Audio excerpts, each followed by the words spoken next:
Hello, everybody. My name is Edward S. Redcar, and I'm the host of Edward S. Redcar's Entertainer Chat. And today I have the extreme pleasure of talking with Ben Tinsley. He's an actor, a writer, originator of a comic book series, and a singer, and uh, a whole bunch of other things. But we're going to get into all that today before we get through talking with Ben today. So Ben, welcome to the show, and how are you doing today? Thank you. Doing good. Just like I was saying, I wish I could have a coffee drip. I mean, like an IV drip. But other than that, I Yeah, just seem to really be craving more coffee in my old yeah, age than yeah. anything else. Well, the Edward S. Rickards Entertainer Chat. I mean, we can provide a lot of things for people, but Not coffee. doing it virtually like that is kind of like impossible. We got this like glass thing like in front of us, so The yeah, screen, the screen that's been between me and entertainment all my life. that's We've we've gone through so much of it, just not that much. So right. I mean, that's become right. That's become the norm these days. The screen, the self tapes, the online things going on in between doing things like on set or for real, as I like to think of it. So yeah. I mean, welcome to the show. I've already said that I've met you in person few months ago there, and yeah, actually, you're not the first person that I have met in person and then had the virtual experience with. I've had a few others, and the other way around, when I first get to know somebody online, which I originally got to know you online before we met in person there, it always feels weird.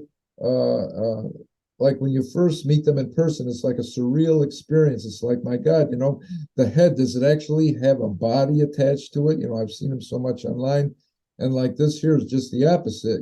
We've met each other in person, and now it feels strange to talk to you and spend time with you here today virtually, since we met each other in person. So total 180 degree experience feeling about that. But I know we're going to have a good time today. Everybody that's on my show has a good time. My audience, they always enjoy learning more about my guests, and it's just going to be a fun time. Always a fun time. So yeah, fantastic.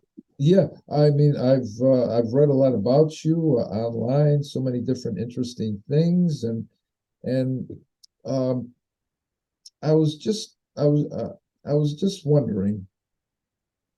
Um, I have a first question for you.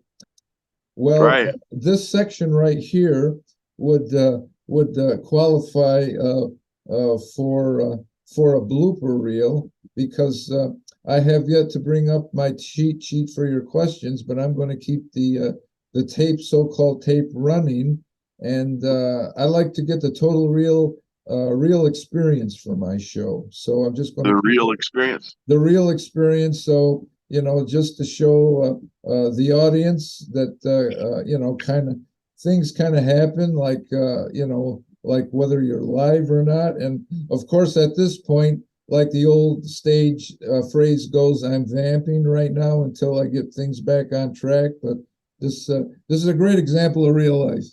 So I finally got the questions up that I want to ask you. So uh, so away we go here. Um, my first question to you is that you list on your Instagram profile page that you're a Texas film actor, a singer, a comic book scribe, and a retired journalist. And I read in your comment in your September 27th Facebook post that you were a newspaper crime reporter. And I also read in one of your YouTube posts that you graduated in 1991 from Tarleton State University in 1991. So, with all that said, it got me to thinking to ask you how many years did you work in journalism? 30. Was that your college major? And how did you become interested in crime reporting? Yeah, at Tarleton State, I my parents had wanted to veer me away from acting because that was my passion. And so, I'm like, well, okay, how about the family profession, journalism? And they're like, well, hold on a minute. And I'm like, no, no, you wanted me to veer away from acting, so let's do this. So I went to Charleston State. They didn't have a formal 4-year major. They had a minor in journalism. So I majored in English, Okay. which was great because I got to study the literature I grew up loving so much, and actually nearly nearly became a teacher at one point during the Persian Gulf War. I was actually thinking, maybe maybe if I'm at a college, I wouldn't. During the first Persian Gulf War, there's a brief period where we thought a draft was somehow possible. I mean, it was kind of stupid, but so I'm thinking, well, I'll teach in college, but then at the last minute, I'd finally decide, okay, you know what? I've been, gearing to be a reporter. I'm going to be a reporter. So I worked at every conceivable type of newspaper and basically cobbled together the best journalism education I could find on my own. And so when I graduated in '91, I worked at the Odessa American as a city reporter, and then just basically veered towards crime after that. Whatever papers I worked at, Uh-huh. preferred it. Yeah, yeah. So, was there anyone that you sort of looked up to, or was like a mentor that kind of guided you into that profession, or was it just something that? My my uh, my journalism professor, he since it was a minor, he didn't have a whole department, but he was Charles Reynolds. He was my mentor in that area, and he guided me towards but at the same time, I really kept my emotional fingers in the entertainment pie because I never stopped wanting to be an actor, never stopped wanting to sing. But I put it all aside for 30 years because, I mean, they were worried I was going to starve, and you know, um, so I did what I could. But you can't ignore your first love. I mean, it's Oh, like, yeah, so here I am yeah, back. yeah. But No, 30 I years is a long time. 30 isn't years is a isn't long it time. isn't it? Yeah, Yeah, not to yeah, when I got back into acting, I figured, well, I've already done stage because that's what I did before I went to journalism. So I'll just jump right to film. This was like 2017, and I just sat down to rack up as much experience as I could a film actor, which I did. I've got a pretty good sizzle reel, which has a lot of my stuff on it, but it's really not even scratching the surface. There's tons of stuff that I've done that I can't even account for. It's kind of weird how you forget. You I think I heard this. I read this story about Susan Sarandon's one of her first appearances in some dishwater commercial. She'd forgotten about it, and then somebody showed it to her in black and white. She's like, "Oh crap, I did that!" So you forget these things. When you see yourself on the screen, a lot of time you do not remember the circumstances. So you're seeing what everyone else is seeing, only it's you. So right, right, right, kind of right. cool, actually. Yeah.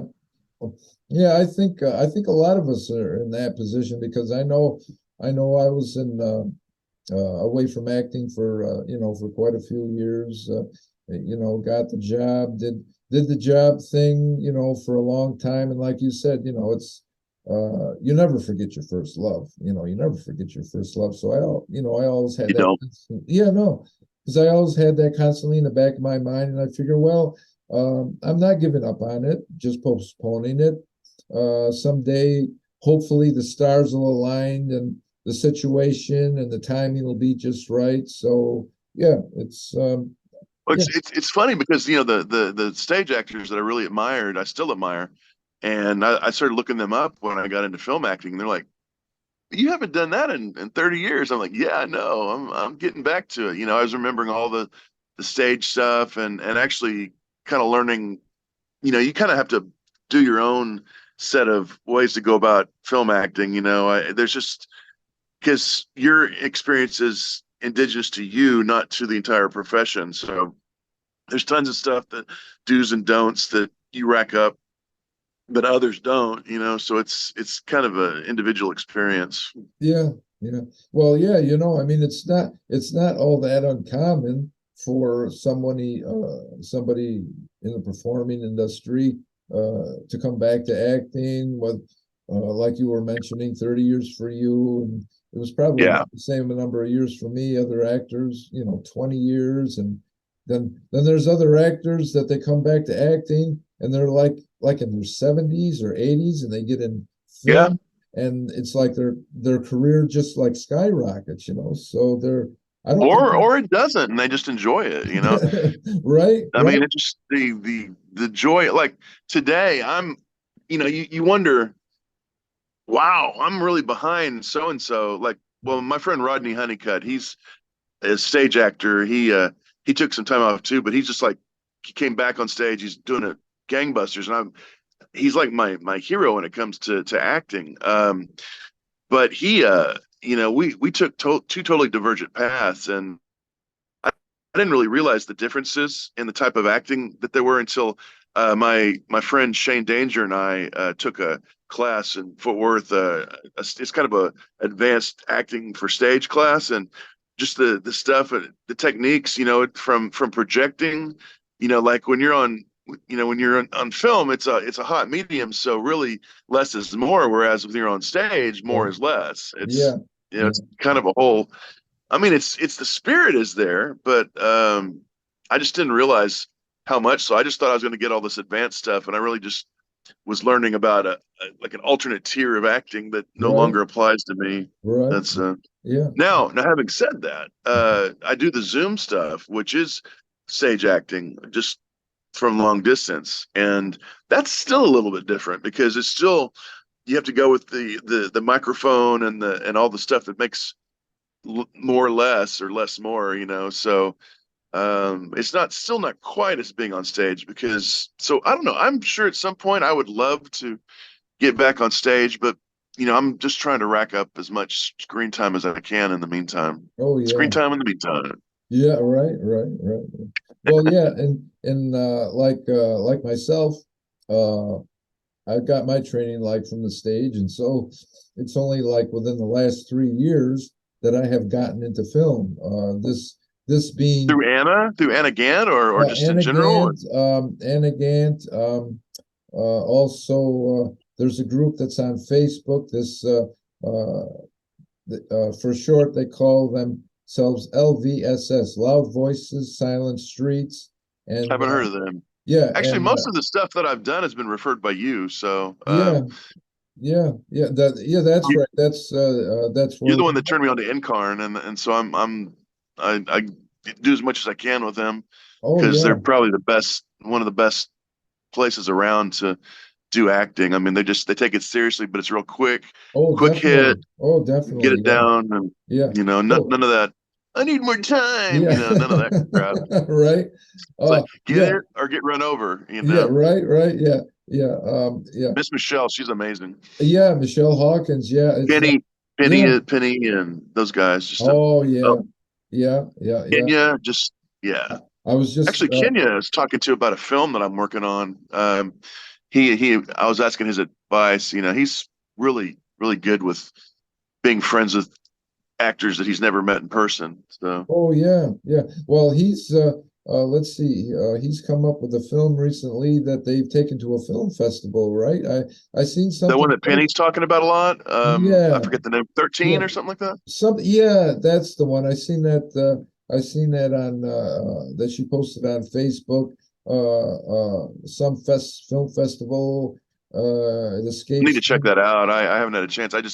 I see it when passing. I'm like, gotta check it out. Gotta Yeah, check it out. right, But right, right. He's had that film there you were talking about that Penny's involved in too.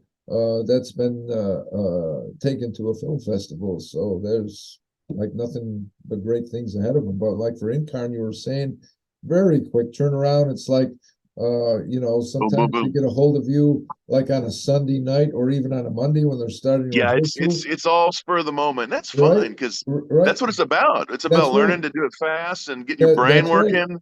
Well, yeah, that's Because right. that's yeah. Yeah, I was going to say I'm that's on my way to I got cast in this show that's really like a corporate show. Kind of, kind of like Dallas without the cowboy thing, Oh, and okay. I'm on my way there today, just to meet with the director producer guy, and it's going to be quick move.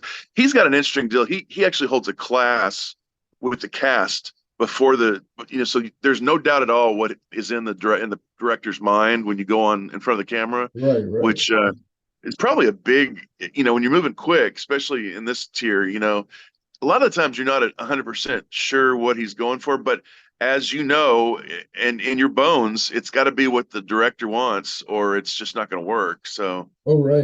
Well, yeah, I mean, it's their vision. So they tell you what right, their vision is. So you have to take that, interpret it, and make it reality. Make their 100%. vision. Right.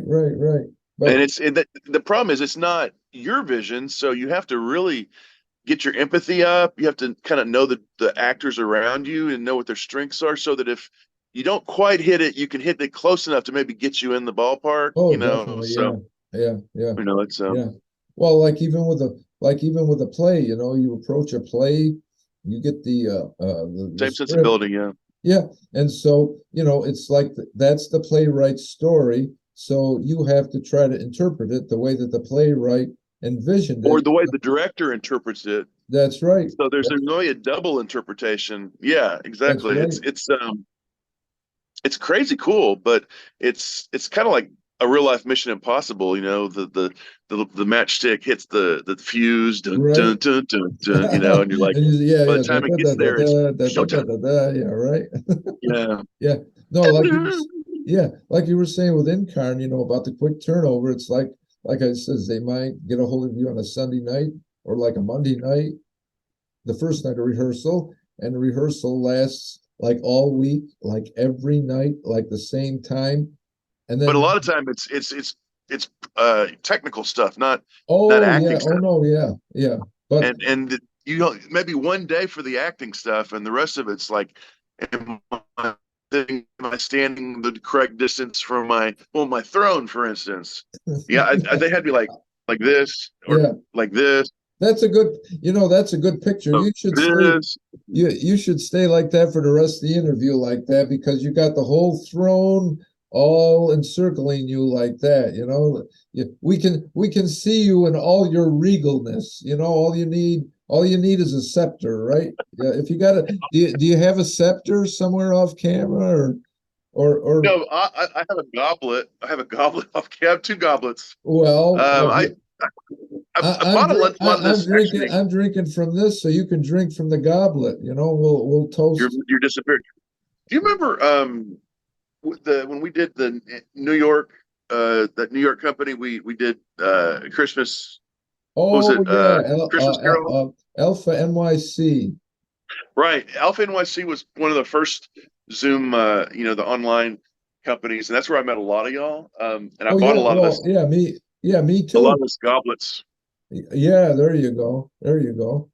Yeah, that's where I got really my first start in like online live theater and filming and stuff like that. It was through Alpha NYC and all the great people there and everything. Dana Hall she's gonna be. I have it this way. Our little group. It's gonna be Andrew Blydner first because he's the one that's closest to fame right now. Then it's gonna Oh be yeah, Anna. That's gonna be Anna because she's like, she's got the brain and the acting and the singing, just the whole night.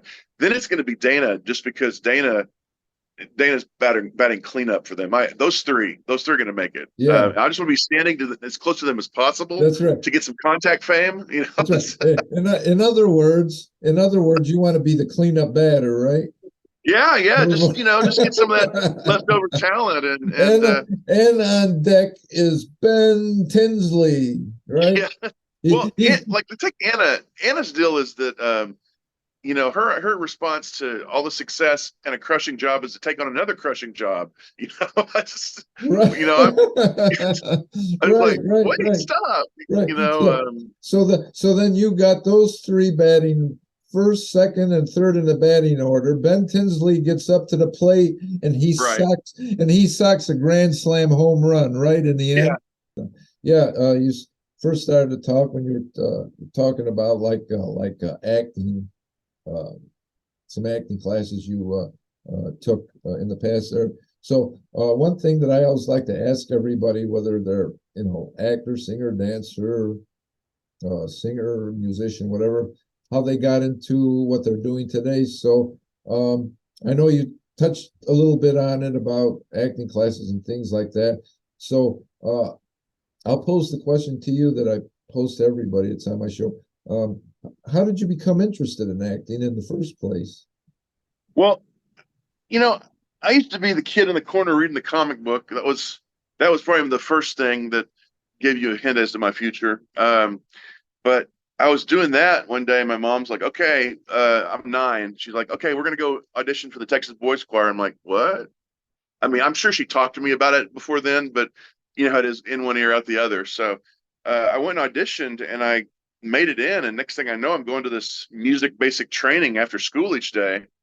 And at first, it's kind of hellish, but then when the music started to like sink in, I was being classically trained, and next thing I know, I'm actually in the tour choir, and we're literally, this is back before they changed the law, so you couldn't take kids out of school and have them tour, but we toured the country. I was in the boys choir, the change clothes, the whole 9 yards, like as close to being in the Mickey Mouse Club as I'm ever going to be, I guess. And so that was my first experience at age 9 with show business, and from there, TV appearances, and then finally when I aged out, or my parents decided I aged out. Your voice changes, it drops, and Right, you can no longer be in the boys choir. Yeah. My parents kind of pulled me a little early because they just thought I needed some more, manly things to do. So mom got me into acting at the local theater, Casa Manana, where she'd actually worked when I was a child. My sister and I would watch her on stage doing Shakespeare, and Oh, and I would wow, just wow. wash over all the greatness, and Yeah, yeah, yeah. so I got to be in this show called The King and I. It wasn't a major role. It was just one of many illegitimate kids kind of a role, but Right, I was right. the one that got chosen to go on TV individually and talk about the show. Oh, And cool. actually the person that got me on the air, Channel 5, the Children's Hour with Bill Kelly. So, yeah. Uh, so then you were saying that your mom was involved like with community theater. That you answered my question that was sort of connected to how you got into acting. I was going Yeah, to ask you. mom No, was a reporter when she met my dad. oh, They okay. both were journalists at the Star Telegram, and but then after mom, they got married, and mom had me and maybe my sister too. I'm not. She got into the theater thing. And I think it was after my sister, but I remember we would be in the audience, and we kind of followed my mom around a lot. Like when she got her master's later in life, and we were there for a lot of it, But yeah, in the audience, and just really, I don't know, theater in the round at Casa, it was just so amazing. But they changed it now. It's just they kind of have the theater, so it's only like a regular theater experience. But theater in the round meant that like there's people running beside you in the aisle with pieces of scenery, and Yeah, it, yeah, yeah. it was actually, you had to be on your toes. I admired it quite a bit. I guess it just stopped. I guess with the advent of Bass Theater, the Bass Hall, it kind of killed the Casa's spotlight as one of the main. I remember they used to have Ruta Lee was a constant big Fort Worth fixture, and she used to be on the stage there a lot. I don't know what Ruta Lee does these days, if she's even still with us, but I know that she's also a legend that I've never met. And I'm trying to think of famous Fort Worth people that I've never met.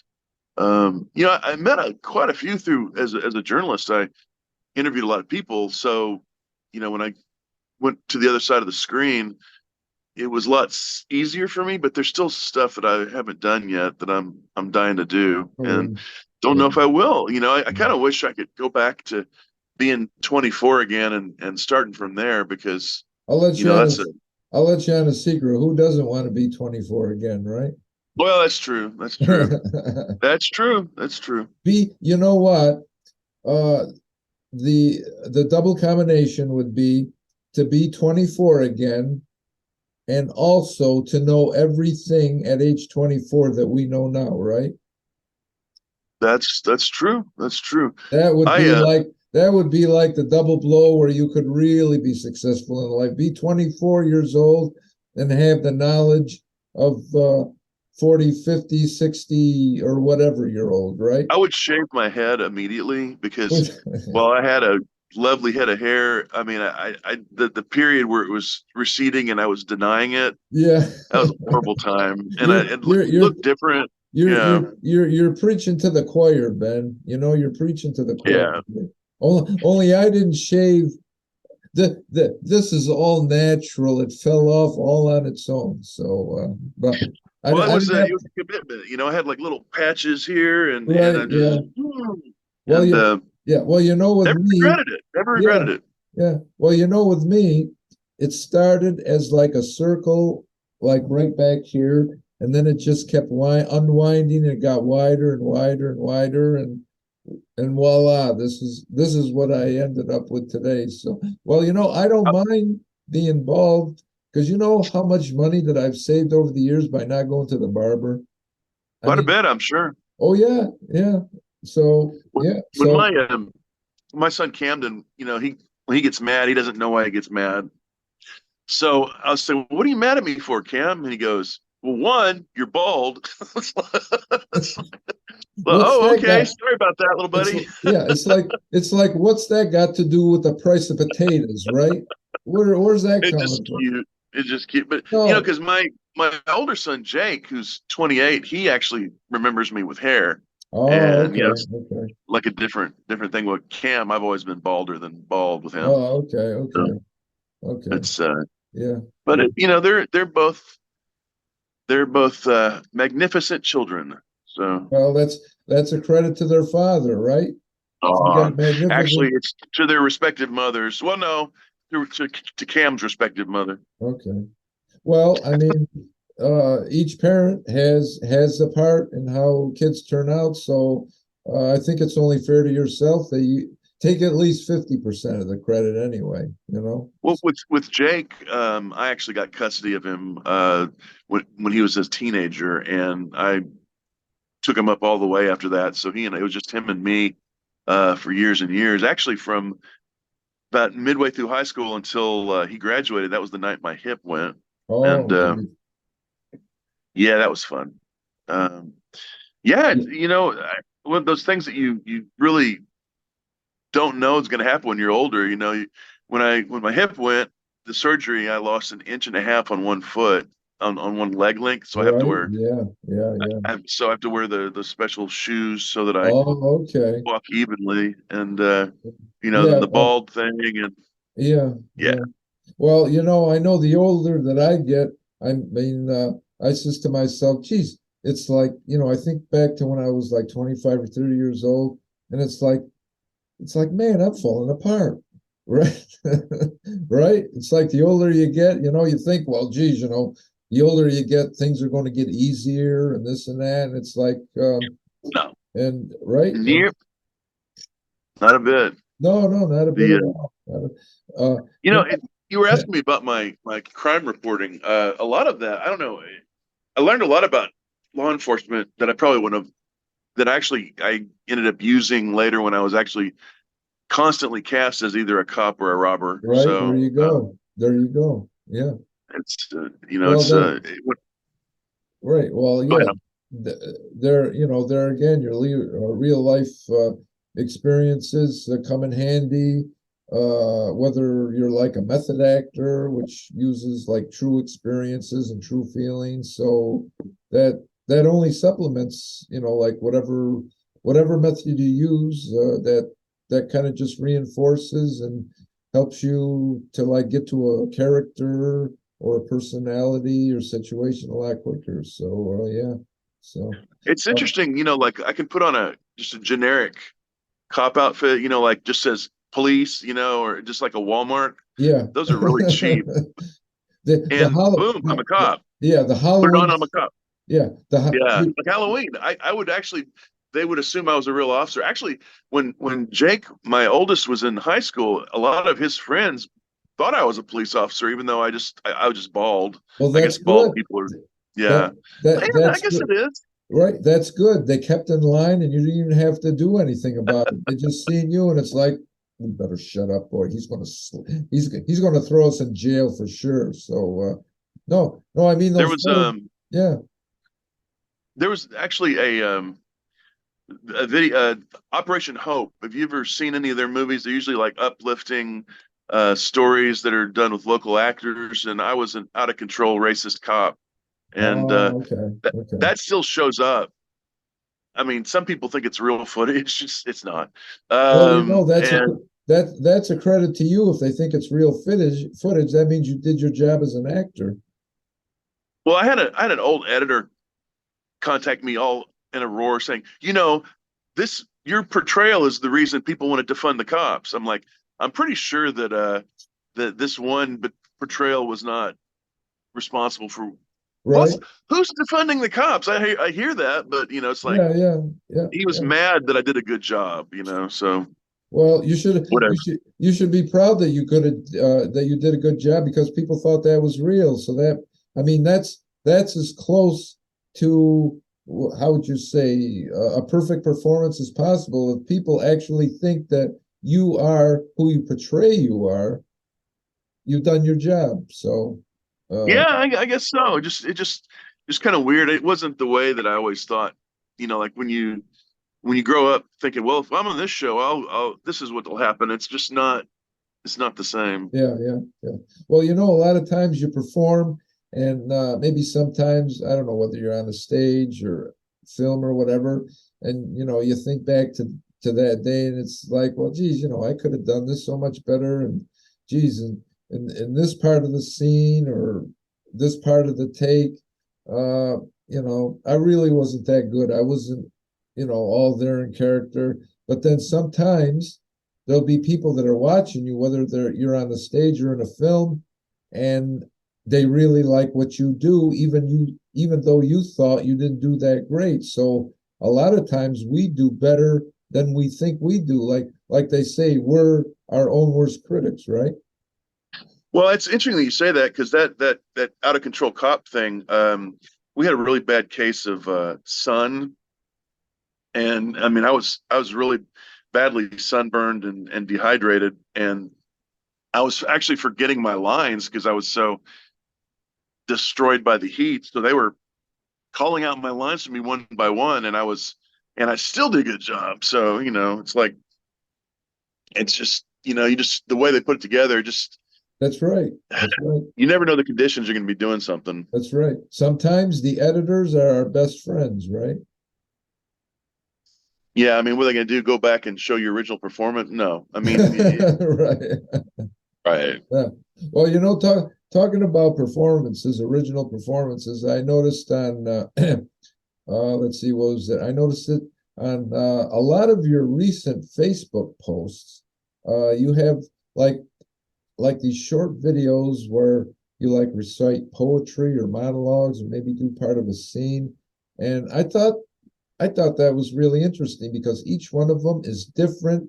And every time I look at one of those posts, I never know what you're going to perform or how you perform it. So it got me to thinking, and I guess those are still ongoing because I see new ones all the time. Yeah, I may on my way out of the house today, I may knock one out. It just depends, but um, just things that well, it started out with singing. I got like 20 songs I'm just dying to do in the studio with my bandmates, but time, money, but I got to do it, got to do it now. So I do it a cappella, and if it doesn't suck too bad, I post it.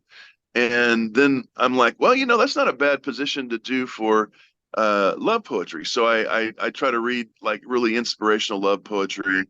Actually, one of my own poems, and just kind of mix that up. And then, while I'm at it, I try to think of a great scenario involving me that you could actually portray as being part of a regular movie. Like when I don't know if you saw the one where I was a cop who got approached by a psychotic person.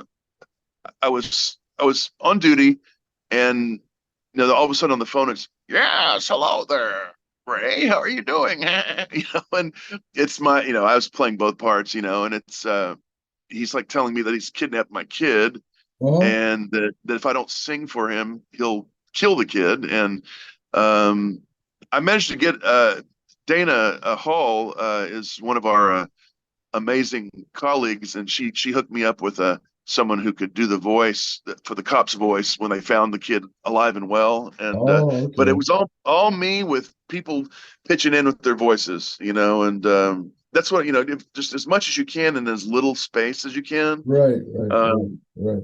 and it's Yeah. So, it's yeah. yeah. What originally motivated you to start doing that? The Those. singing, the singing, the acapella, singing the acapella, and then I realized that's not a bad little venue, So Yeah, yeah, yeah, uh, yeah. I read poetry, I sang a cappella, I made up scenarios like I just said, and whatever tickles the fancy, and actually they're doing quite well. I'm getting a lot of hits. You all right? No, just coughing. Okay. Yeah, yeah. Um, so yeah, I just whatever we can do to get people watching, and I guess I figure, well, if I'm waiting forever to get the role of my dreams, I might as well create a few myself. So, actually, I may have told you I'm working on a show, a crime show, and I'm actually getting local folks, and it's called The Gold Stiletto, based on a comic that my son Jake wrote. Oh, And okay, okay. yeah, and we're still working on that because it's I'm kind of on the coattails of some folks who are working on bigger projects. So they're helping me put this together myself. And when it's ready, we're going to try to get the pilot seen or sold. And basically, what I like about doing my own directing, and so I'm allowed to, when I do it, I can improvise as much as I want. I have a general script for everyone, but I try to get them to say it through their words, and to use improv that way. And it Right, actually right. works with a lot of people who are scared to act because it's so, if you say it, have them say it their way, and they say it in the general territory, what you're hoping for, Yeah, then you got really well delivered lines. yeah, So, yeah. Well, and yeah. I Camden, mean, yeah, they. Camden Lee, my son, was in this effort I'm talking about. Uh-huh. And no, I was just going to say that when they say it in their like their own words, they're more comfortable, and Yeah, they can get into exactly. character. They can get into character better, right? When I it's wish I had coming. some examples. I should have done that. Of like Camden.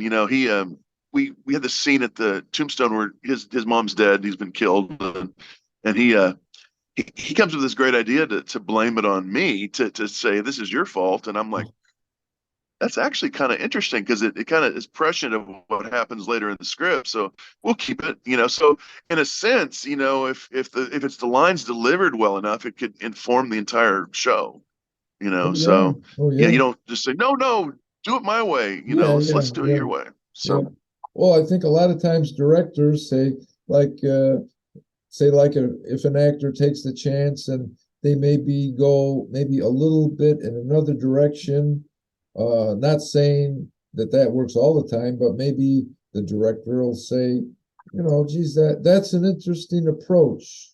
Why don't you go with that and see where it leads, right, yeah, so that's you never know, almost identical to what I'm talking about. Yeah. yeah, yeah, you never know, yeah, yeah.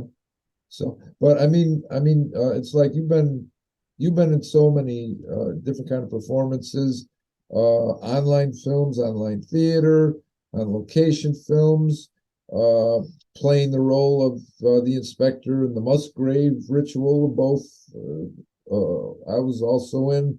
Uh, Created, written. Stupid gal. Yeah, I like your right. what was it? Say that, yeah, because they always bring that little snippet of you saying it, you stupid girl, Yeah, and I just like, you stupid girl, there stupid we go. girl. Yeah, yeah, yeah. Yeah, And Dana Hall, she played my daughter.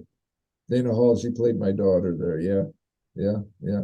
But anyway, I mean, anyway, created, written, directed, starring the magnificent Anna Elizabeth Gant, uh, who I Who's also gonna reviewed. write? Who's gonna write and direct everything before the end of the century? Right, right. Basically, basically, and I I can't mean, wait to hear her sing. I haven't heard her sing yet. I'm just dying to hear her. have Or you maybe I ever have. have you ever seen her posts? I think she it might be a lot of them, maybe like on YouTube, uh, besides maybe Facebook or whatever. She's quite the banjo player. Have you ever heard her? I knew that. I don't know if I heard it or if I just knew it. You should get on like YouTube or like Facebook, either one of those. And she has like some older posts where she's like a part of like a part of a country band where she's from, and she got right in there, and she was picking that banjo, and my God, uh, she could.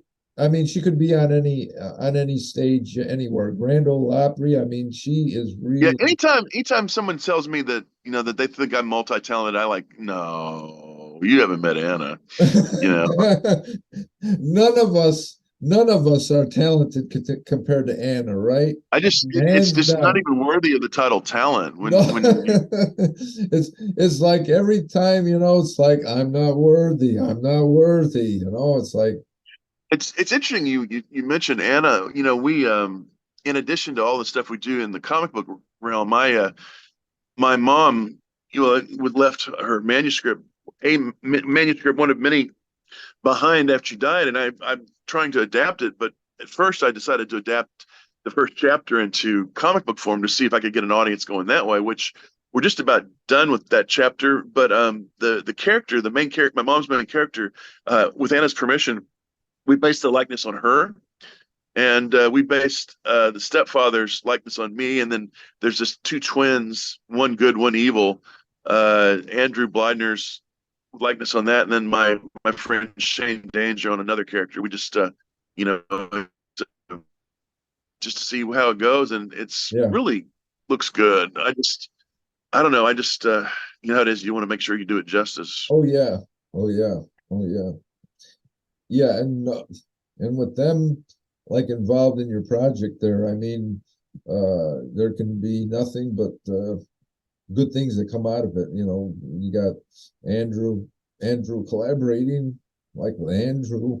I mean, that's that's about as I mean, Andrew and Dana, that's about as good as it can get.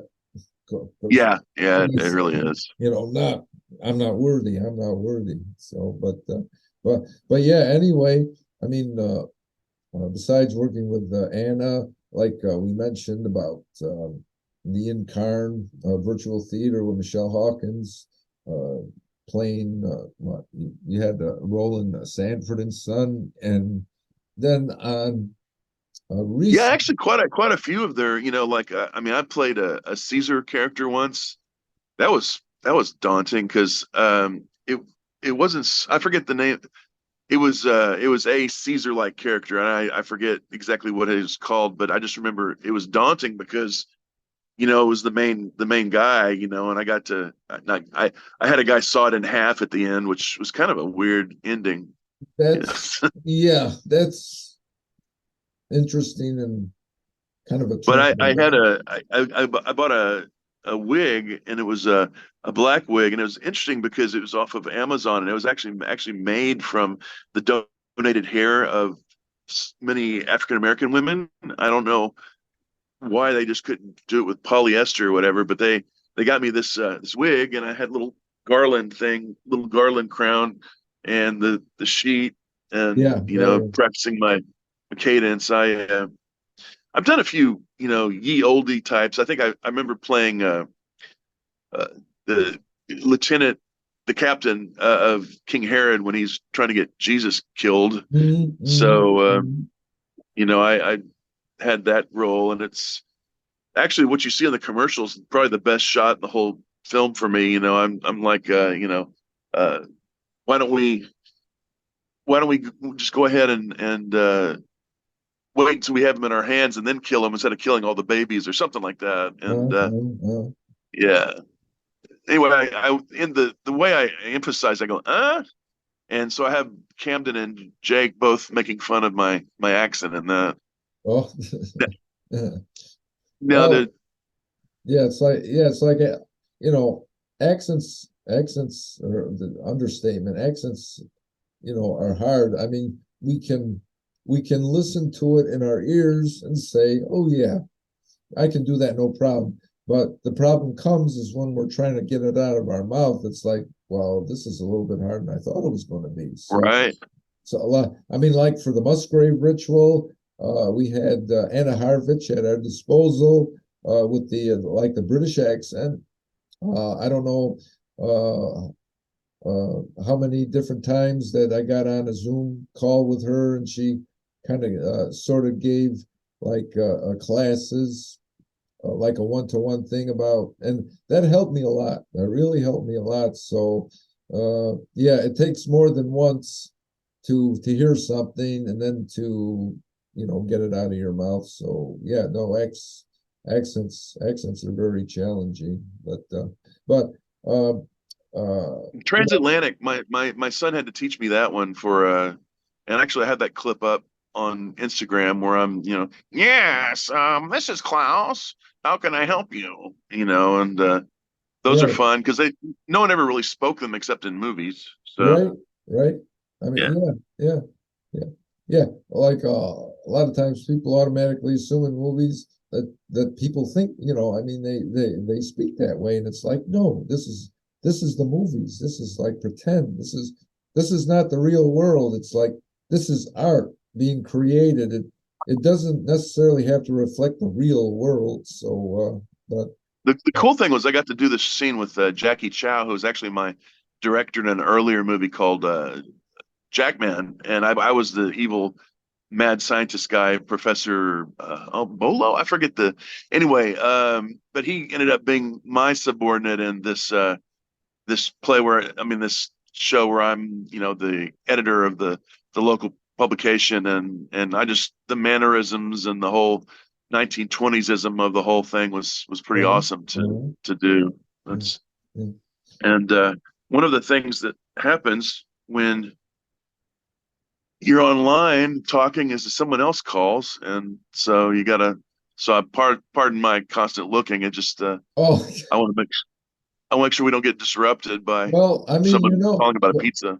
well, if somebody calls you, I mean, like I says on my show, anything goes. This is reality. It's sort of like a Zoom reality show or whatever. Somebody calls, just answer. I'm saying I am on S. Redcar's show. I'm being interviewed by him. Can you please call me back? And then just hang up. That's all. I I think I will do that while we're Yeah. talking. Keep going. Let's see. Like I said, I was interviewing somebody recently, and they had their window open, and a neighbor of theirs was mowing the lawn, and you could hear the lawnmower on Zoom. And so they in the Hey, middle of I'm the I'm interview. literally online being interviewed right now. What's going on? Yeah, I'm on a show talking about acting stuff. Tell them what show you're on.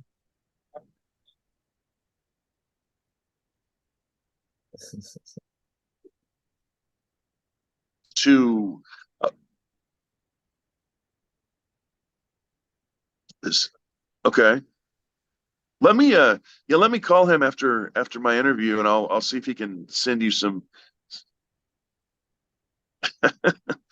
Actually, I was about to tell him I got cast in this ongoing show. I'm not exactly sure the circumstances, but I got to after this I got to go interview and do some paperwork for that. So I'm in a new production. Yes, that's a good genre to pull from. Actually, I'm gonna talk about our filming process to this guy because he needs to know what a great camera guy you are. So anyway, I really I really do need to go. I swear to God, I'm actually talking to somebody online right now. So Tell them what show all you're right, bye. on. Tell them what show you're on. I'm Oh, sorry. I that's okay. apologize. Well, I there's been a lot of firsts on the show. A lot of firsts.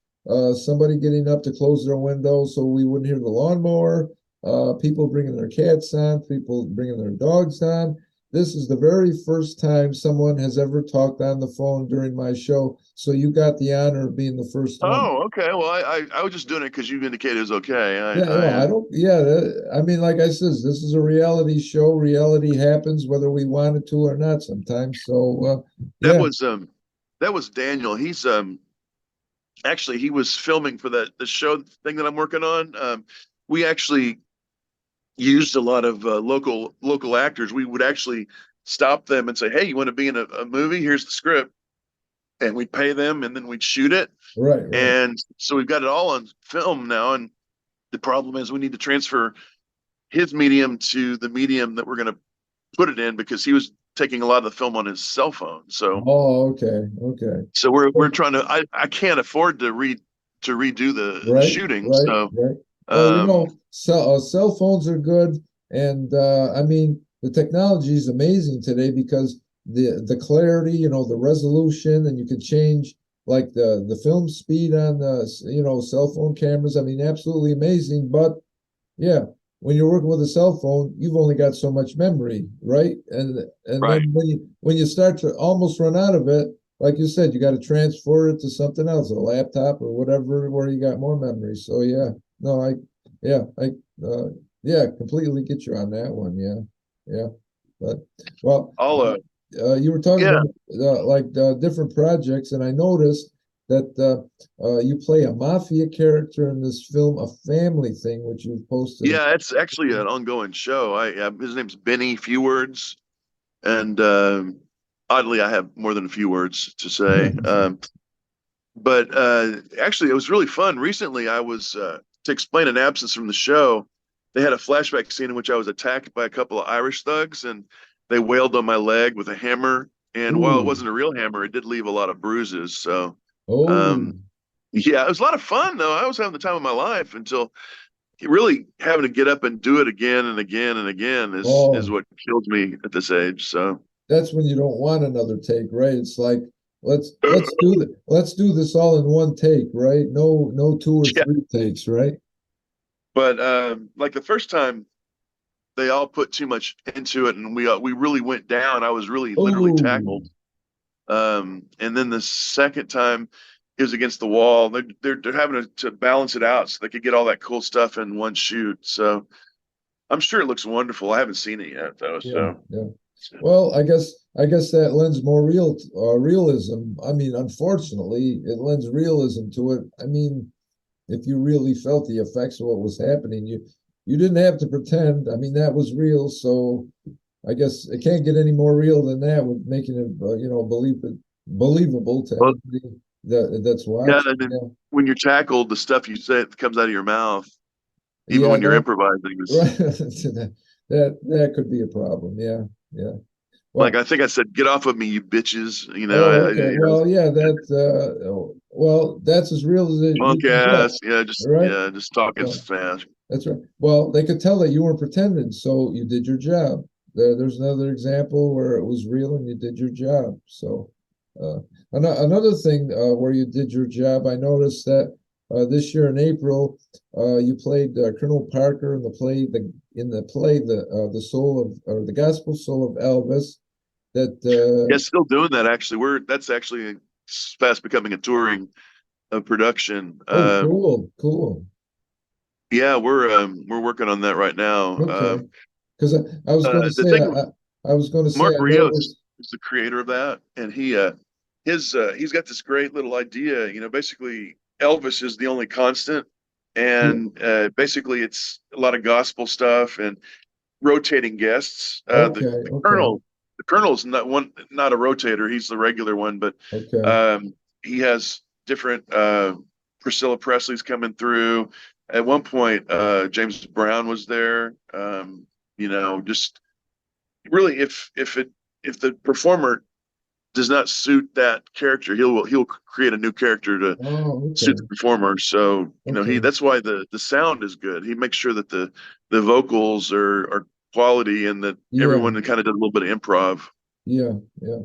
So, what part of Elvis's life does this play focus on? Like the early years? It's one night. It's one night when in his penthouse where he has a bunch of friends coming over to hear some gospel music, and it's from that perspective. Okay, No major, it's just a moment in the life of Elvis, okay, okay. not like a biopic or Yeah. something, because So there's too much of that going on already. yeah, yeah. So this moment in the life, does that have like as a background setting like the 1960s or what? 1970s. Oh, okay, okay, okay. So kind of wish, yeah, and you kind of get out of it what it's not nailed to a specific date. Obviously, it's prior to his death and Oh yeah, prior to yeah. him and Priscilla breaking up. So, Right, right, right. So what was it like for you to play Colonel Parker? What was your experience in that?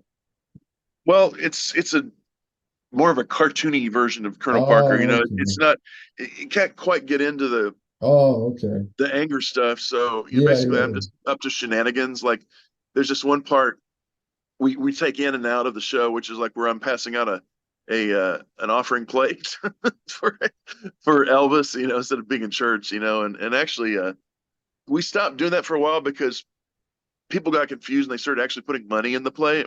Oh, It was like a gag, yeah, yeah, but they're yeah, like, oh, okay, and so testing their reflex. yeah, yeah, yeah. But Well, it's that meant that all of you did your job because that's how believable you are. So if well, we didn't try to go over the top with the Tom Hanks accent. Actually, I studied a lot on accents, and basically, just try to hit the nail in the head with the dressing, with the outfits, and as much you know deadpan as possible. Although the way we're working out, we're going to create a version of the Colonel that actually sings along with the rest of the guys. So, although oh, that's not okay, okay, historically accurate, so okay, it's okay. So yeah. so it's sort of focused like on like you were saying it's sort of like a cartoony version. So there's really Yeah. not that much in-depth research to the character, right? Just as long Well, as no, no, no, no. I've been pulling up clips upon clips, trying to make oh sure that I okay. get it down. I mean, I don't, it is, but I mean, I'm not, because there's a question as if he really had an accent like that or not, or if that was just, Oh okay, okay, and I don't, and I try to just, but yeah, we're more with the shenanigans than the okay, history okay, stuff, but okay. I mean, there's research in there for sure, So and Mark is very good Elvis. yeah. So like for Colonel Parker, is there a lot of resources online where you can actually hear his voice? Because I Yeah, don't there's a lot of recall. interviews. Oh, You well, okay, you okay. Google Colonel Parker and Elvis, and you come up with at least 5 interviews. Oh, Um, okay, okay. and some are he talks a little more, some he talks a little less. He was really kind of mysterious in the background type of Yeah, a person, yeah, yeah, yeah. but everyone knew that everyone knew about the Colonel. I mean, I remember on SNL before it really became common knowledge about Colonel Parker. I mean, they did like an like a takeoff of an Elvis movie, and the Colonel Parker had credits on every line. Just because he owned Elvis lock, stock, and barrel. Yeah, really. Yeah, Yeah, yeah, yeah, yeah. It's like he had like the total control of his career. I mean, yeah, how it went and where it went, and he was sort of like the king of the king's career. I mean, if you it's want to put true. it that way, It's yeah. true, and but we don't get into that because it's more about gospel and Oh yeah, soul and his relationship with his mom and Elvis and his mom and his just I think probably the song I John. I don't know if you've ever heard that. It's a great gospel song. I John from my phone way in the middle of the air. It's very passionate, very enthusiastic, very indicative of what Mark's trying to accomplish with the show. It's very heartfelt and a lot of we actually he's had a few really amazing vocalists come through. They're females who just really rock those numbers. I mean, just nothing nothing like a gospel song. I mean, nothing like it at all. You Oh just no, definitely you hit not. all levels of soul with it, and the different person that sings it has a different way that's a whole Right, different from what you're used to. So right, yeah, right. Well, you may have yeah, heard it in an elevator, but then you hear yeah, it's being sung, and it's like, oh my God, that's the best song ever. yeah, So yeah. Well, yeah, each different performer puts puts their own into the song, like their own spin or their own interpretation, and right. yeah, yeah, and yeah, it's a different musical experience every time. Yeah, you definitely hear like another performer uh, uh, portraying sing the song there, and Here in a few minutes, I'm sorry to say, I've got actually that new role that I was telling you about. okay, I've actually got to meet someone around one-ish our time. So okay, okay.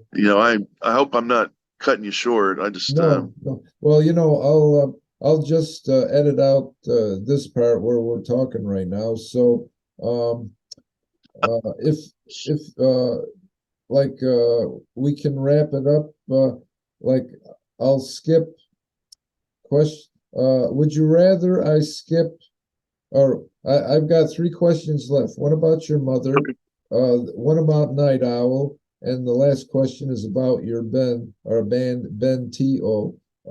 Which one would you like okay. us to take you out of the show with? Your Let's mom? go with Ben T.O. I'll talk real fast. My mom, big influence on my life, both literarily and actually, mom's the only other one in the family who could sing. Yeah. So Okay. she and I. Wait a minute. If you're going to talk about your mom a little bit, and then we'll finish with the your band. Um, I'll just I'll just lead into the question about your mom, Okay, and I'll edit all this out, and then I'll start with the question of your mom. So go ahead. I'll just end with the I'll end where you're talking about gospel. Um, Okay, yeah, yeah, like lead on, McDuff. yeah. Yeah, like I was saying, people have different interpretations of songs and how they portray characters and everything. And so I know your mom, she had a way of artistically portraying things in her book that you found after the fact, after she passed away. So talk a little bit about your mom. Well, she was born into a very small Baptist family. My Mima and Peepaw, who loved her very much, nevertheless thought she was going to college to find a husband, not to get her degree. But she parlayed that into a degree and then got a job as a writer at the Fort Worth Star Telegram. And back in those days, women writers were very like this new thing that they paid more money to get. And so mom wrote and wrote and wrote for the Star Telegram. She met my father, and then they got married and had me and Anna, my sister Anna, around the newsroom basically. Mm-hmm. And but while I was transitioning into life, Mom was transitioning into theater. So she ended up being at Casa for a long time. She was part of the regular cast, and we Mm-hmm. got lots of theater in the round, Shakespeare experiences under our Right. belt. Her literary and her musical influence got me into the Texas Boys Choir, which one thing led to another. She she got her master's late in life, but she did amazingly at it. She broke a lot of glass ceilings as a woman, tons of them actually. I mean, when I was born, I don't think women could get their own credit card. They have to have permission from a man Oh, definitely to, back then. Yeah, yeah, yeah, it's yeah. and it's like, whoa. So Right, right. mom kept doing this, and she didn't really harp on that as much. I don't know if she realized how many glass ceilings she was breaking, but tons of respect for her. She she went on to actually raise money for Casa Manana, and then also for the Museum of Science and History. She did that. I don't know where the development directing came out of, but she did that a lot too. And at this museum or that, then she decided to go back to full time writing and internet stuff. She actually wrote, directed, and shot her own film about tap dancers and they called the Legends of Tap, and she was basically the host who interviewed these legendary tap players, and that Okay. was her movie. And Okay.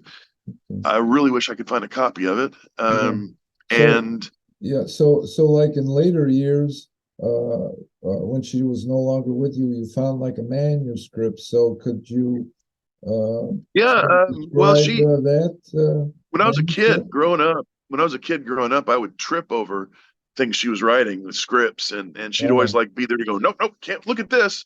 And finally, I finally found one she couldn't after she passed. So we took that, and I said, I'm going to do something with this. So Oh, well, yeah, um, definitely, definitely, yeah, yeah. just it's kind of the lady who taught me how to read. I'm going to try to transcribe her work into something people can read. Um, I don't know. It's kind of weird because I never thought the future would be like this. I thought Yeah, that mom yeah, would be around a little longer. right, She yeah, yeah, yeah, yeah. she That's actually yeah. she developed. She died kind of slowly. I was the one taking care of her, and but she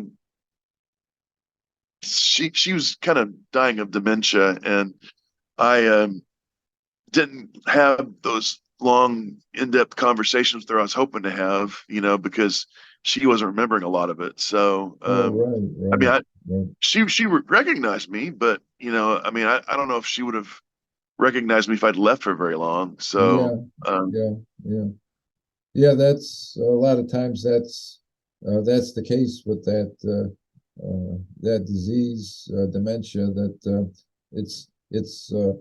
it's like the body is there, it's like the shell is there, but the mind is starting to change. Physically, they look like who they always were, but yeah, inside, yeah, that's where they're changing like that. yeah, But yeah, um, yeah, yeah.